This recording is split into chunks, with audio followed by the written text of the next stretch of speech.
selamat pagi. Assalamualaikum warahmatullahi wabarakatuh. Sebagai janji kami di siaran perdananya Kominfo Jateng, hari ini kita akan ngobrolin tentang sesuatu yang lagi banyak dilakukan, lagi banyak atau marak di media-media. Itu adalah belanja online. Nah, sekarang ini kan kita lagi diharuskan dalam tanda kutip untuk di rumah aja, ya kan? Itu menjadikan kita harus lah ya memanfaatkan layanan online untuk memenuhi kebutuhan kita, mulai dari bahkan sampai sayur-sayuran dan buah-buahan aja sekarang dibeli secara online. Nah, hari ini kita akan ngobrol dengan dari pihak Polda Jateng, Ditreskrimsus khususnya menangani cyber. Oke, sekarang kita akan mencoba terhubung dengan. Sudahkah? Masih kita tunggu. Buat teman-teman yang mau komen, mau tanya atau sharing, bisa banget. Nanti bisa langsung aja tulis komennya, nanti akan kita bacain. Ya, sekarang kita sudah terhubung dengan Kasubdit 5 Cyber, Ditreskrimsus Polda Jateng, AKBP Dr. Andes Agung Prabowo. Selamat pagi, Assalamualaikum Pak. Selamat pagi, Waalaikumsalam warahmatullahi wabarakatuh. Sehat semua? Alhamdulillah sehat. Alhamdulillah. Oke. Pak Agung ini lagi di kantor ya? Nggak lagi work Ya, from home ya? lagi kantor, lagi menyelesaikan beberapa tugas. Oke, langsung aja nih Pak. Ini teman-teman sudah mulai banyak yang gabung. Semoga kita bisa menjawab nanti pertanyaan dari teman-teman juga. Seperti tadi pembukaan saya di awal. Sekarang ini kan kita memang dipaksa dalam tanda kutip ya Pak ya, adanya PSBB, PKM, itu bikin kita harus stay di rumah aja. Nah, akhirnya masyarakat memilih menggunakan layanan online untuk memenuhi kebutuhannya gitu. Benar nggak sih Pak, sekarang ini berdasarkan data Bapak memang terjadi peningkatan nggak sih Pak transaksi online gitu? Ada nggak datanya? Untuk data memang jujur terus saja kami belum memiliki data yang valid. Cuman hanya kita memantau dari media elektronik aja. Bahwa sebagian masyarakat ini banyak sekali melakukan transaksi online ya, terkait dengan kebutuhan. Salah satunya mungkin terutama masker, hand sanitizer, alat pelindung diri atau APD. Ini tambah lagi sebagian juga untuk pemesan bahan-bahan pokok lah, mungkin beras dan sebagainya itu. Hanya itu aja yang kami pantau terkait dengan masalah pandemi COVID-19 ini. Saya saking groginya nih ya Pak ya ngobrol sama Bapak sampai belum mempersilahkan Bapak memperkenalkan diri langsung. Silakan Pak menyapa teman-teman netizen di rumah atau di mana saja. Silakan Pak Agung. Ya, perkenalkan nama saya Agung Prabowo, pangkat Ajur Komisaris Besar Polisi, NRP 69060320. Jabatan saya Kasubdit 5 Cyber Ditreskrimsus Polda Jawa Tengah. Nah, pengalaman saya, pendidikan saya, kemudian saya lulusan Akpol tahun 91. Udah jauh. Usia saya setengah abad. Asik. Jadi kalau saya sudah berkeluarga, istri saya itu anak putri, dua-duanya putri. Itu aja sepintas untuk kenalannya. Sip. Sehat ya Pak Saya ya?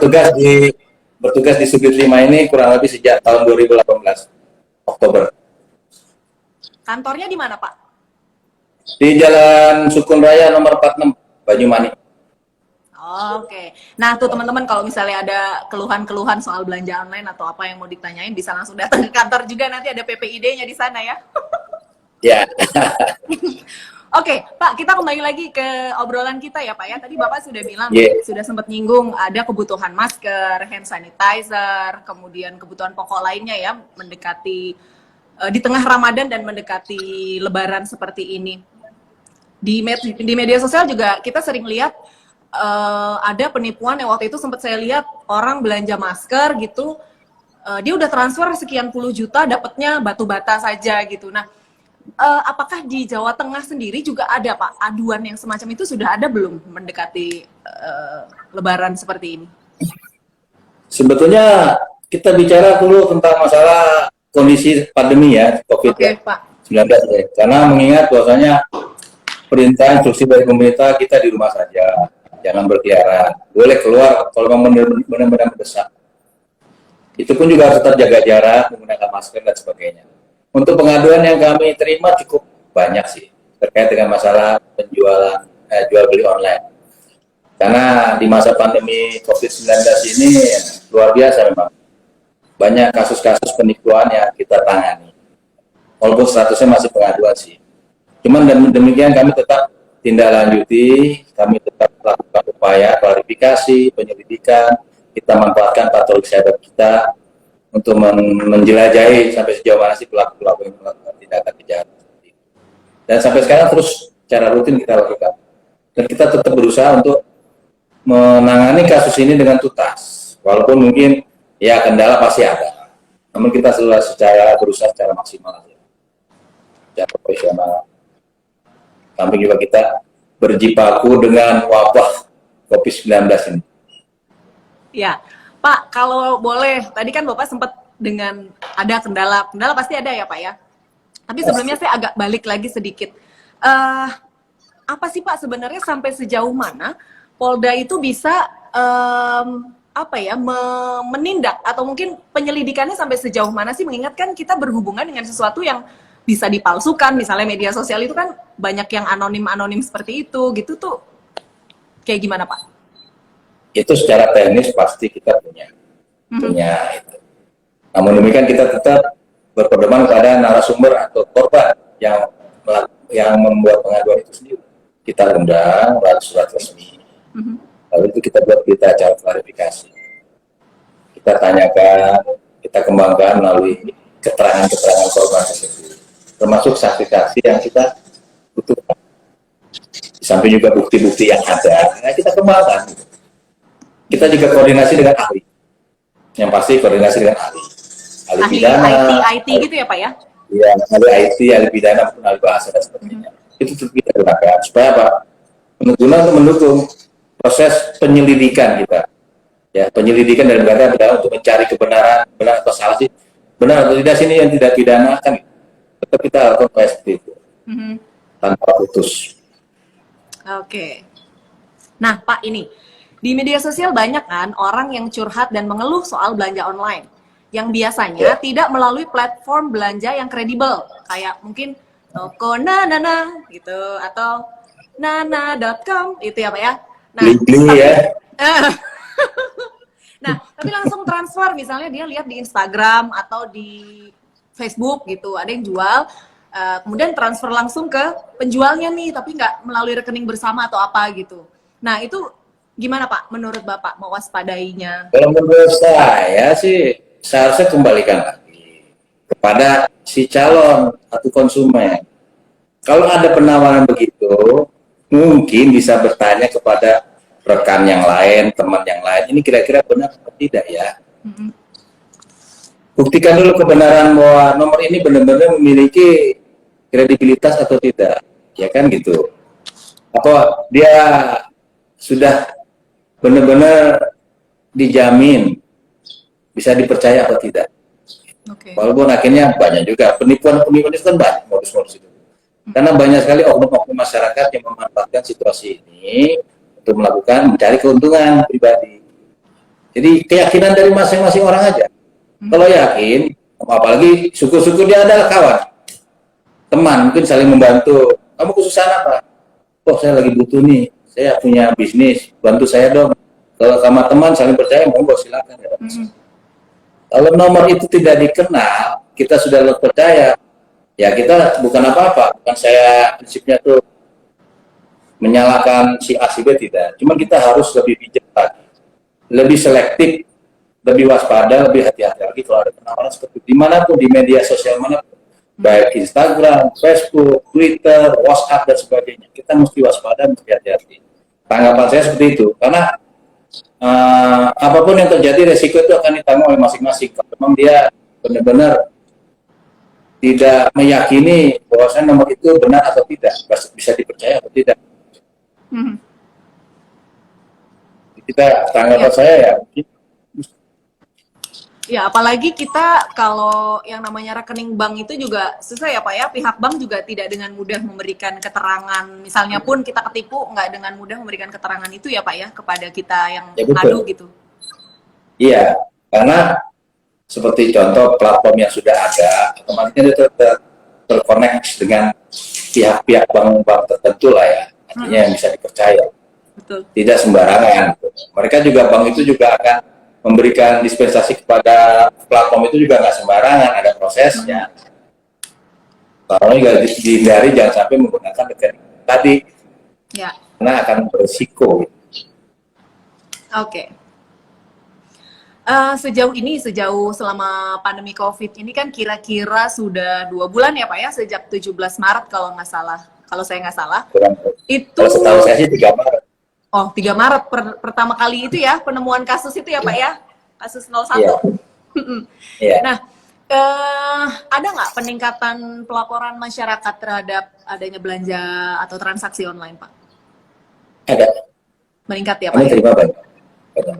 Walaupun nilainya nggak seberapa, tapi banyak pengaduan terkait dengan masalah, yaitu tadi jual beli online di kondisi pandemi COVID-19 itu banyak sekali. Biasanya mereka mengadunya melalui apa sih Pak? Apakah Surat pengaduan. PID atau datang langsung atau gimana? Kalau kami langsung menerima surat pengaduan langsung dari pihak bank. Oh, Nanti akan biasanya setelah seterimanya itu kan dilakukan gelar perkara oleh Bakwasidi. Dari Bakwasidi nanti akan merekomendasikan kepada kita kepada sudit-sudit mana yang akan menangani kasus. Kalau misalnya bicara penipuan online, berarti sudit 5. Dan itu resmi memang. Pengaduan-pengaduan resmi, tidak melalui lisan atau tulisan, melalui media sosial. Karena itu sebagai bukti atau dasar kita untuk melakukan langkah berikutnya. oke. Pak, berdasarkan pengalaman menangani kasus belanja online atau penipuan online seperti ini, akun-akun seperti apa sih Pak? Ada kekhasan tersendiri nggak sih akun yang ini memang trusted atau terpercaya, yang ini abal-abal gitu? Ada kekhasan nggak yang Bapak teliti bareng dengan yang Bapak? Sebetulnya yang lebih tahu kan para konsumen itu sendiri, dong. Para pelanggan, para customer sendiri. Oh, ini akun resmi dari platform. Saya rasa mereka lebih tahu ciri khasnya akun-akun. Walaupun kebanyakan pelaku-pelaku penipuan itu kan anonim. Ya. Tidak diketahui. Mungkin juga dia meretas, mencuri data orang, mencuri akun orang, digunakan untuk melakukan penipuan. Iya, betul. Nah, jadi sebetulnya yang lebih tahu adalah konsumen itu sendiri, customer itu sendiri. Apa ciri khasnya? Inilah akun-akun platform yang resmi. Saya rasa mereka lebih tahu.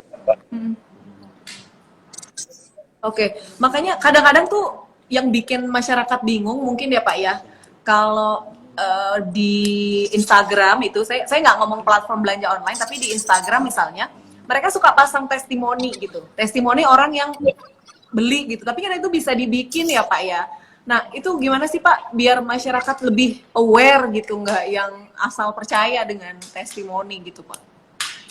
Ya, artinya kan sudah dari awal saya sampaikan, pastikan dulu ini benar atau tidak.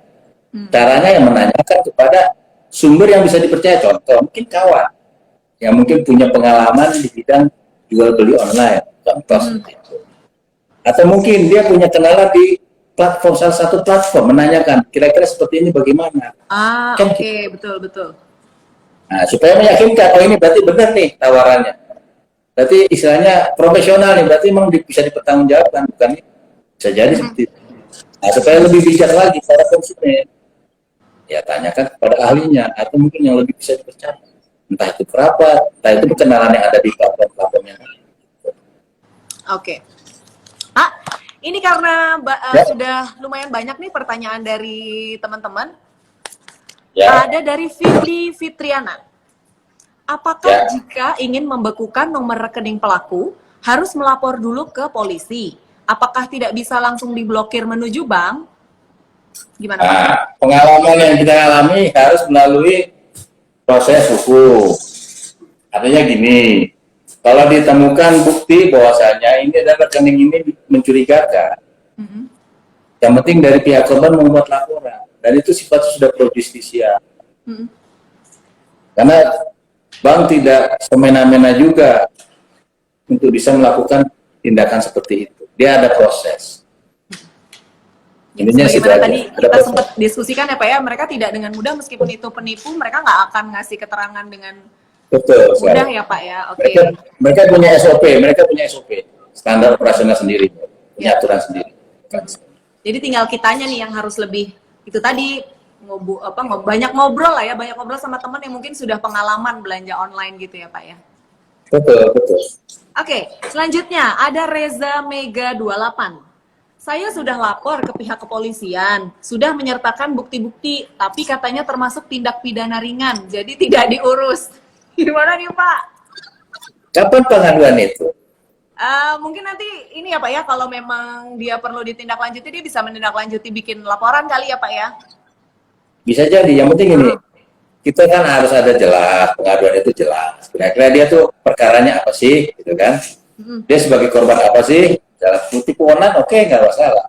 Apapun yang dia alami, bisa dituangkan dalam pengaduan secara tertulis, ditandatangani di atas materai, serahkan kepada kita.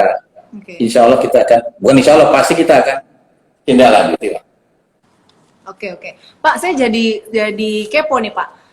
Berdasarkan Bapak mengungkap berbagai kasus di media online, yang sudah terungkap tuh modusnya seperti apa sih, Pak Agung? Modus penipuan online ini? Yang sudah ya terungkap. Mereka pasti yang sudah terungkap ya mereka menawarkan dengan berbagai cara ya, dengan berbagai entah dengan pancingan bonus lah, dengan pancingan macam-macam. Misalnya beli 1 gratis 2 misalkan contoh seperti itu.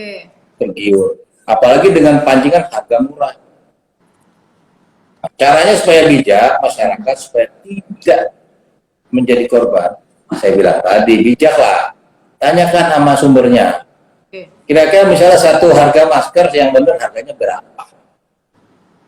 Terus bagaimana cara pengirimannya? Lewat mana? Kan? Dan sebagainya. Berarti kan ada persyaratan-persyaratan yang harus dipenuhi oleh seorang yang ingin melakukan bisnis online. Itu pasti kan ada syarat-syarat. Caranya gitu aja. Kalau kesulitan, mungkin banyak sekali ya media-media sosial yang bisa dijadikan referensi. Referensi, betul. Banyak sekarang ya Pak ya, informasi juga. Situs-situsnya banyak. Tapi kita juga harus milih-milih situsnya. Jangan sampai kita juga salah pilih situs jadi mengarahkan kita ke akun tertentu jadinya gitu. Iya. Ya benar-benar. Saya jadi ini ya Pak ya, emang benar. Kebanyakan akun-akun itu bikin kalimatnya tuh yang spektakuler, yang promo harga murah. Pasti. Bonus. Pasti. Karena itu yang menimbulkan daya tarik soalnya. Iya. Di masyarakat. Iklan kan menimbulkan daya tarik supaya masyarakat, siapapun yang melihat, siapapun yang membaca, sampai nonton, dia akan tertarik, tergiur. Apalagi dengan iming-iming bonus, hadiah ini hadiah. Ya. Apalagi di Indonesia ini kayaknya sesuatu yang spektakuler itu memang sangat mudah menarik perhatian ya, Pak. Pasti. Agung, ya. Kampanye seperti itu sih. Oke, ada lagi ini akun dari Heiza 14. Pak, saya mau nanya, jika online shop kita ada oknum yang meniru online shop kita persis, kemudian meminta customer untuk transfer ke rekening yang bukan rekening kita, gimana Pak? Itu tadi ya bajak curi data itu kali ya Pak ya, gimana Pak? Monggo Pak. Iya seperti itu. Ya segera laporkan polisi, segera laporkan secara resmi. Dan komunikasi caranya gini, langkah pertama koordinasikan dulu dengan pihak-pihak bank sebagai partner bisnisnya untuk mungkin sementara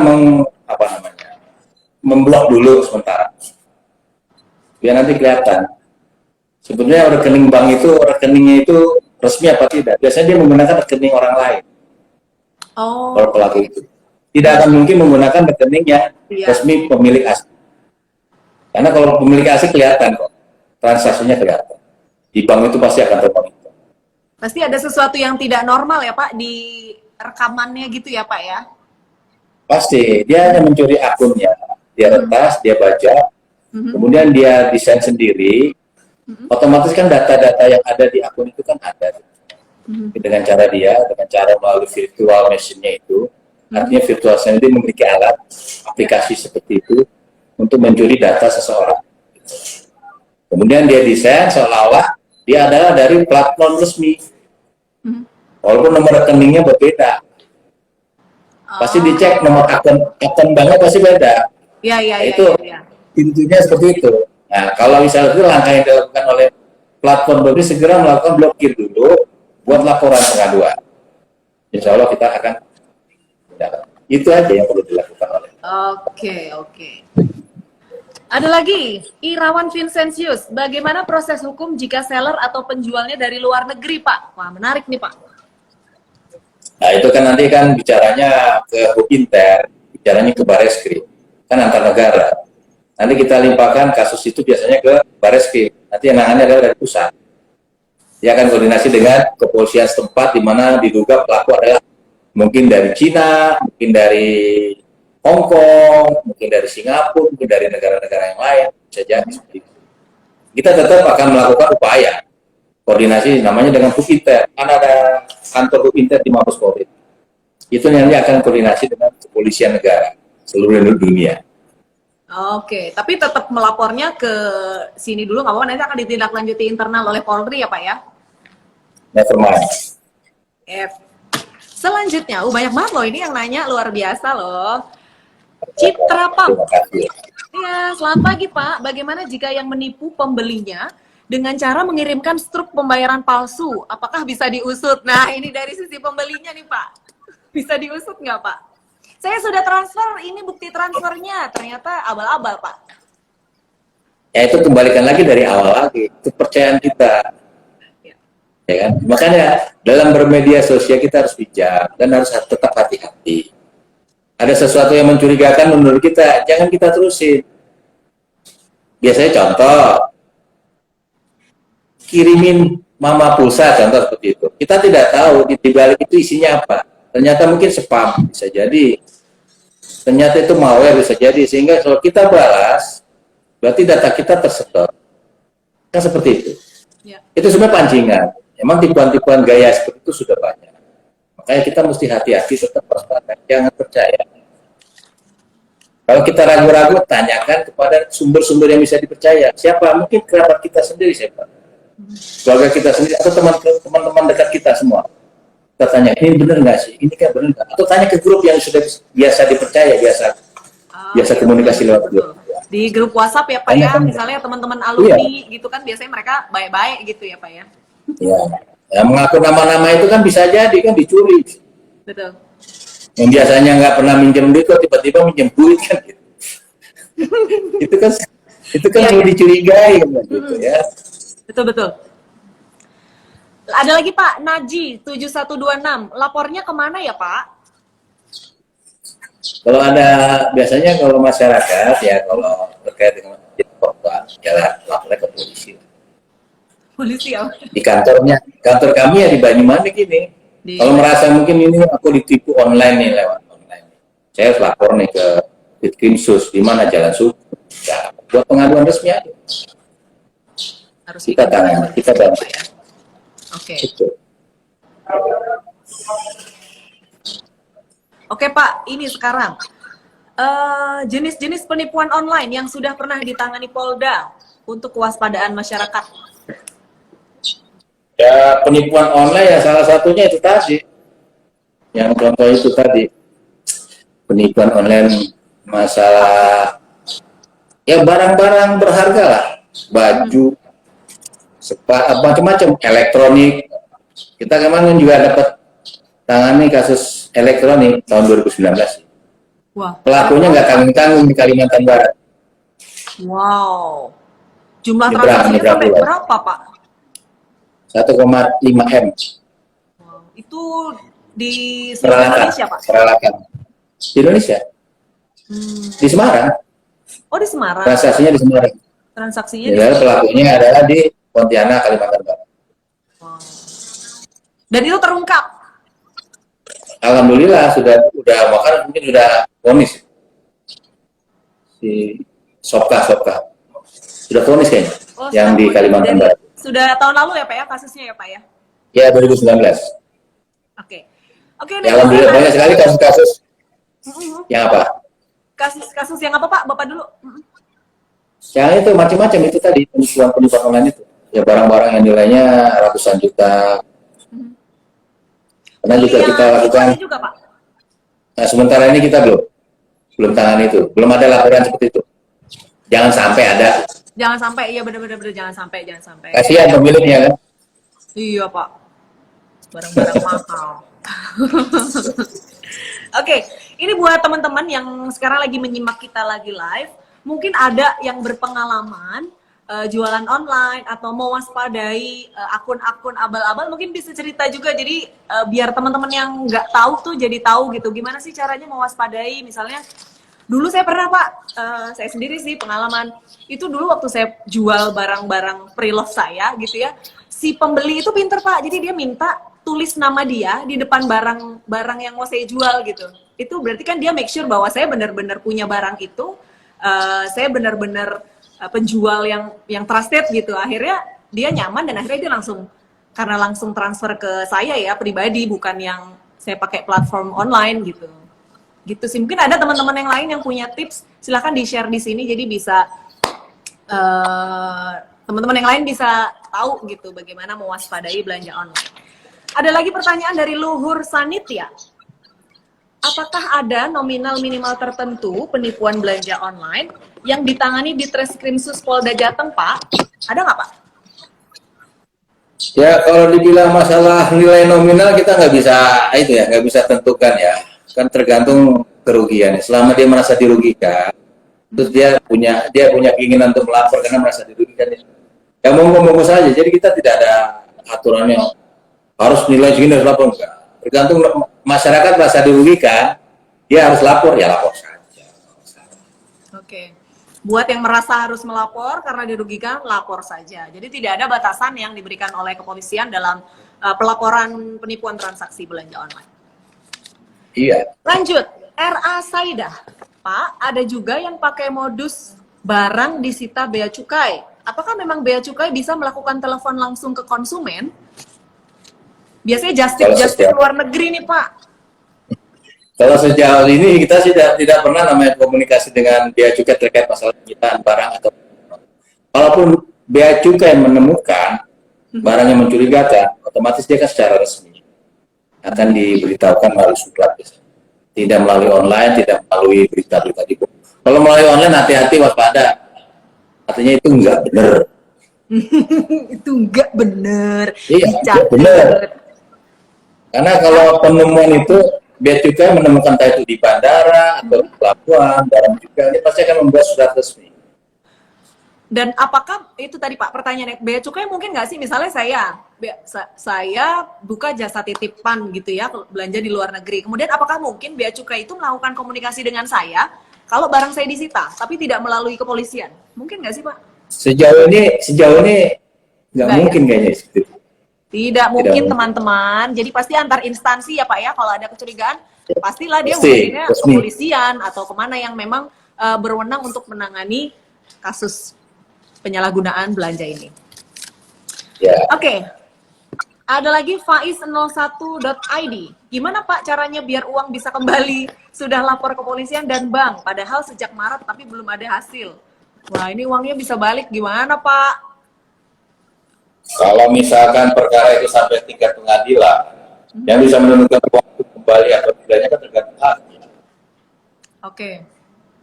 Kalau misalnya masih tahap pengaduan, ya kan prosesnya itu kembalikan banknya mau mengembalikan apa tidak? Oh, oke. Kalau masih di pengaduan, masih di taraf di kepolisian, apakah bank mau mengembalikan transferan ini gitu ya Pak ya? Ya tinggal tergantung proses nanti bagaimana. Iya, betul. Tapi kalau sudah sampai di pengadilan, nah, penyidik akan tetap mengajukan permohonan kepada bank. Soal nanti bisa atau tidaknya kan tergantung bank itu sendiri. Oke. Tapi kalau udah sampai di pengadilan, tergantung karena bank itu punya aturan sendiri. Dalam hal mengembalikan dana nasabah, terkait dengan masalah apapun, kami punya aturan. Mhm. Tidak semudah itu ya Pak ya untuk mengembalikan ya Pak ya. Sekali lagi memang prosedurnya tidak mudah teman-teman, jadi memang diperlukan kewaspadaan kita sebelum melaksanakan transaksi. Ada lagi, wow, Saka Milenial. Halo Saka Milenial, selamat pagi. Ini teman-teman pramuka yang ngurusin ini Pak. Jadi ada salah satu Saka dari Keluarga Jateng yang memang sosialisasi masalah komunikasi, TIK gitu. Jadi emang cocok banget nih. Kanal untuk Saka mana Mbak? gimana Pak? Saka mana? Bayangkara, Saka Bumi, atau Saka Bahari? Pramuka Pak, Keluarga Jateng. Jadi memang kita sosialisasi sampai di tingkat kabupaten kota untuk menyosialisasikan masalah-masalah atau info-info terkait dengan apa ya, teknologi informasi, komunikasi, isu yang sekarang sedang berkembang kayak gitu Pak. Nah ini dari Saka Milenial menanyakan, apakah ada kanal untuk laporan lewat sosmed Reskrim? Bisakah? Kalau sosmed itu apa? Media sosial ya? Ya, Kita betul. kan punya Reskrim, Reskrim punya akunnya, website punya, silakan aja buat pengaduan. Namun untuk tindak lanjutnya yang bersangkutan harus datang sendiri ke kantor polisi, kantor Tipsus untuk mengajukan laporan pengaduan itu sendiri. Harus ada laporan resmi ya Pak ya, tidak Iya. bisa yang. Karena tanpa itu kita tidak bisa melakukan apa-apa. Kalau hanya secara lisan, lewat media sosial, kita nggak ada dasar hukumnya, kan harus perlu dengan laporan itu. Oke. Siap. Oh iya, Bapak tadi sempat nyebut Saka Bayangkara ya Pak ya, itu kan polisi dengan pramuka kan ya? Ya, Saka Bayangkara Pramuka, Saka Bahari yang dengan Saka Bumi kan dengan Angkatan Darat. Oke. Kalau Kominfo sama pramuka namanya Saka Milenial Pak. Oh, gitu. Iya. Tapi sejauh ini di tempat kita belum ada Saka. Oh belum ya Pak? Mungkin kita buatlah Saka Galaksi lah. Asik. Saya daftar Pak. Jalan-jalan ke galaksi luar angkasa juga nggak Pak? Pak, ini agak lewat nggak apa-apa ya Pak ya? Kayaknya masih seru nih. Gak masalah. Mungkin ini Pak, ini yang penting juga ya, penting banget diketahui oleh masyarakat. Banyak pinjaman online Pak. Beberapa waktu lalu ada tuh pinjaman online. Gimana mewaspadainya Pak? Perlu nggak diwaspadai juga Pak? Ya, kembalikan lagi, kewenangan itu di tangan OJK sebetulnya. Oke. Kalau kita kan berkait dengan masalah, kalau dari penipuan online pinjaman online itu kan bicaranya bukan masalah pinjamannya. Mungkin di sini kan bahasa para penagih ini cenderung kan menggunakan kata-kata kasar, bahasa-bahasa yang kasar, ancaman-ancaman dan sebagainya. Itu juga banyak pengaduan seperti itu, banyak. Tinggal bagaimana OJK lebih konsisten lah, dalam arti kata gini, dalam mengawasi fintech itu tuh yang seharusnya aturannya gimana sih? Yang sama sekarang ini kan kita belum tahu. Ya. Finance teknik teknologi ini kan kita belum tahu aturannya gimana. Itu kan masih ranahnya bukan ranah kepolisian, itu ranahnya OJK. Nah, mungkin alangkah baiknya bagi para netizen ini, warganet itu kalau menanyakan, mungkin lebih bagus ke OJK. Mungkin biar mereka lebih pure lagi menjelaskan tentang itu. Oke, siap. Kemudian, kalau mau lapor, bukti apa sih Pak yang perlu dilampirkan? Ada nggak Pak bukti tertentu yang harus dilampirkan? Wajib. Wajib. Apa tuh Pak? Apa aja Pak? Ya, seperti screenshot atau screen chapter yang mungkin yang akan dilaporkan juga ke penipuan online, mungkin transaksi melalui WA dan sebagainya di screenshot. Kemudian kalau pencemaran nama baik dan sebagainya juga, pokoknya bukti-bukti itu ada di media itu di screenshot itu. Di screen chapter.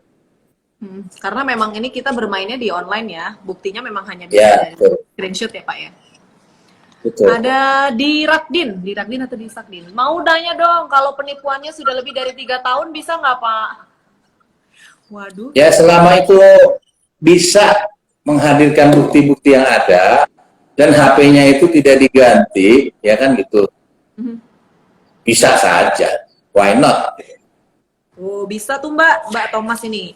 Bisa. Jadi kalau kamu merasa mungkin dulu mau lapor bingung kemana gitu kan, sekarang sudah lama sih sebenarnya sudah ada Subdit Siber ini sudah lama banget. Nah, ini berdasarkan dialog kita jadi teman-teman jadi semakin ngerti nih harus kemana kalau melapor gitu. Yang ada di Semarang, Jawa Tengah bisa ke Ditreskrimsus di Jalan Sukun Raya nomor berapa Pak? 46. 46. 46. Wah, Pak, Bapak kalau kantor ditutup dong jalannya dari jalan itu Setiabudi ya Pak ya? Ya, kalau ditutup, kenapa mesti lewat situ kan? Saya kan rumahnya di Gayam Sari. Masuk tol, keluar, masukin Durian. Oh, Jalan Durian, betul. Oke. Cuma 10 menit kok. Dari Gayam Sari sampai kantor Bapak? Ya. Oh, oke. Ya, 5 Pak. menit kalau nggak pakai rem. Oh iya, PSBB gini mungkin jalan tol lebih, PKM gini jalan tol lebih sepi nggak sih, Pak Agung? Relatif sih, relatif. Oh, relatif. Sepi kalau tengah malam, Mbak. Iya, polisi suka nyidik tengah malam ya Pak ya kan kalau operasi Patroli. apa, lampu biru apa namanya Pak? Blue light petrol. Itu kan kalau itu Blue light petrol. Nah, blue light Nah, petrol. itu dari itu patroli Sabara itu dari Polsek maupun Polres. Oh, oke. Dari lalu lintas juga ada. Baik Pak, terima kasih banyak. Masih ada pertanyaan lagi kayaknya, sebentar.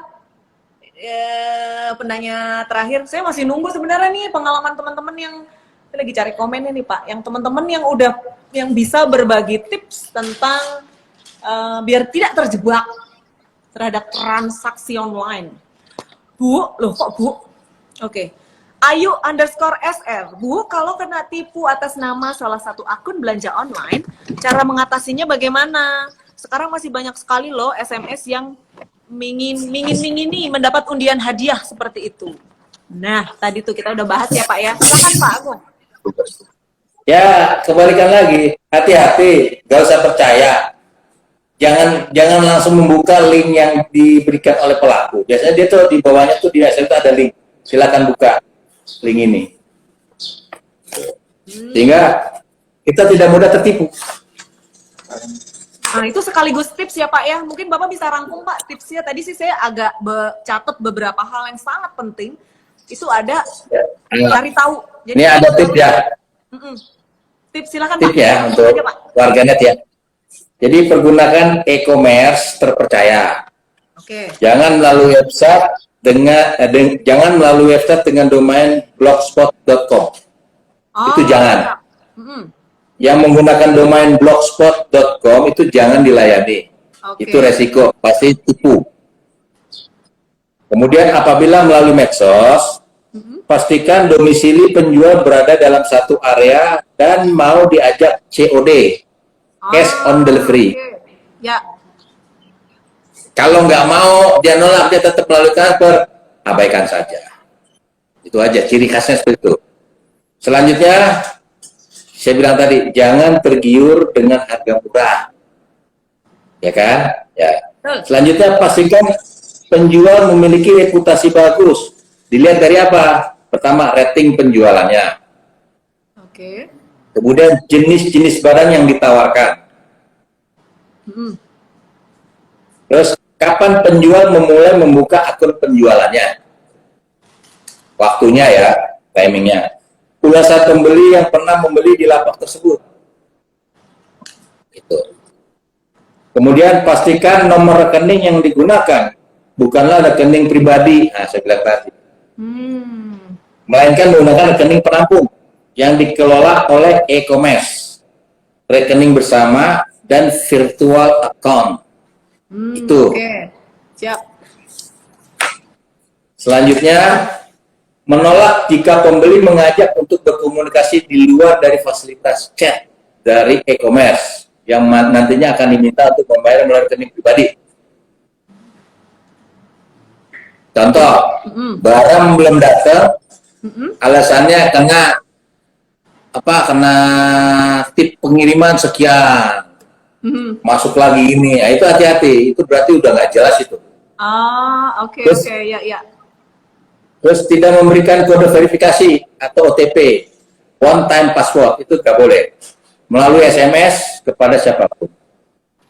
Oke. Ada kalanya pelaku penipuan juga akan mengambil alih akun e-commerce maupun WhatsApp melalui OTP tersebut. Dengan dia membuka OTP yang kita berikan melalui SMS, jadi dia bisa membuka semua data milik kita, termasuk data bank kita yang ada di situ, dibuka semua. Jadi one time password atau OTP itu penting, itu rahasia pribadi, privacy. Ya. Kemudian terakhir, tidak memberikan PIN atau password akun kepada siapa. Oke. Itulah tips-tips yang perlu diikuti oleh para warganet, termasuk Mbak Rika. Siap, Komandan. Nah, hati-hati, Laksanakan. waspada. Itu tips-tips yang perlu diwaspadai. Jangan sampai jadi korban penipuan online. Ya, betul tuh teman-teman ya. Kita semua, saya juga memang sekarang ini memang, oh masih ada satu lagi Pak, satu lagi. Dari Saka Milenial lagi, besar harapannya Kominfo dan Reskrim Suspolda melakukan literasi kepada masyarakat terkait alur pengaduan dan prosesnya. Biar masyarakat lebih sadar dan enggak takut untuk lapor, Kak. Salam Pramuka. Salam. Oke, kita akan insya Allah ke depan nih, kita coba bangun literasi dengan Kominfo terkait dengan masalah ini. Nanti tergantung nanti bagaimana pimpinan kami, termasuk pimpinan dari Kominfo, berkolaborasi terkait itu. Setuju saya, setuju. Keren Pak. Karena memang mungkin teman-teman yang apa ya Pak ya, mohon maaf ini kalau di kota besar mungkin banyak informasi yang bisa diakses gitu ya Pak ya. Tapi yang kalau di kota kecil yang mereka mungkin keterbatasan mengakses informasi sehingga mereka terbatas untuk mencari tahu gitu. Kita harus menjangkau teman-teman yang ada di sana juga gitu Pak. Ya bisa jadi, karena mereka adalah masih pemula, terutama di pinggiran itu ya, di daerah di pedesaan. Mereka masih pemula. Kalau mereka bisa, mereka tahunya gadget. Betul. Game. Tapi bagaimana menggunakan itu sekalinya bisa, dia kurang waspada. Banyak peluang-peluang celah-celah bisa dimanfaatkan oleh ini. Itu aja. Bijaklah menggunakan gadget. Oke, baik. Pak Agung, Kasubdit 5 Siber Ditreskrim Suspolda Jateng, terima kasih banyak sudah bergabung dengan kami. Teman-teman juga, terima kasih banyak sudah menyaksikan live Instagram kami. Kemudian nanti, karena tadi ini kan kita ada giveaway Pak, nanti kita akan umumkan melalui media sosial Kominfo dan Ditreskrim Suspolda Jateng untuk 3 penanya yang beruntung. Sekali lagi terima kasih Pak Agung, terima kasih teman-teman. Insya kita ketemu lagi di live Instagram berikutnya. Assalamualaikum warahmatullahi wabarakatuh. Waalaikumsalam warahmatullahi wabarakatuh.